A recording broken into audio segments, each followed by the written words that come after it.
నాగిరెడ్డి పల్లెలో పల్లెరాజు రత్తమ్మ అనే కూలీలకు ఈ పల్లెరాజు అనే అతను మేస్త్రిగా దర్జీగా పనిచేస్తూ తనకు వచ్చేటువంటి కొద్ది సంపాదనతోటి జీవిస్తూ ఉన్నాడు.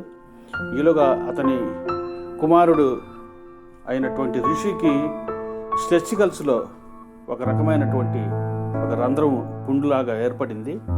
అది హెర్నియాకు దారితీసి ఆ హెర్నియో ఆపరేషన్ చేసిన తర్వాత దాంట్లో ఉన్నటువంటి ఆ ప్రాబ్లాన్ని మరలా రెండవ ఆపరేషన్ చేయాలన్నారు.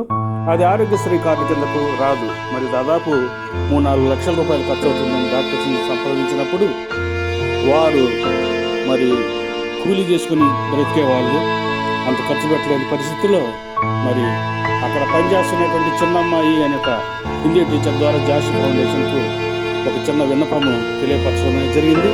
వెంబడే జాషి ఫౌండేషన్ వారు స్పందించి ఆ బాలుడికి ఎవరైతే చెబుతూ ఉన్నాడో ఆ ఋషి అనేటువంటి చిన్న బాలుడికి మరి ఆపరేషన్కి డబ్బు సమకూరేదాకా మరి మెడిసిన్స్ వాడాలి కాబట్టి ఆ మెడిసిన్కు సంబంధించినటువంటి ఖర్చులు ఆర్థిక సహాయం చేయటం అనేది జరిగినది. కాబట్టి హృదయం ఉన్నటువంటి ప్రతి దాత అలాగే మానవత్వం ఉన్నటువంటి ప్రతి మనిషి కూడా ఆ బాలుడికి సహాయం చేసి ఆడుకోవాల్సిందిగా జాషి ఫౌండేషన్ తరఫున మీ అందరినీ కోరుతూ ఉన్నాను. నమస్తే.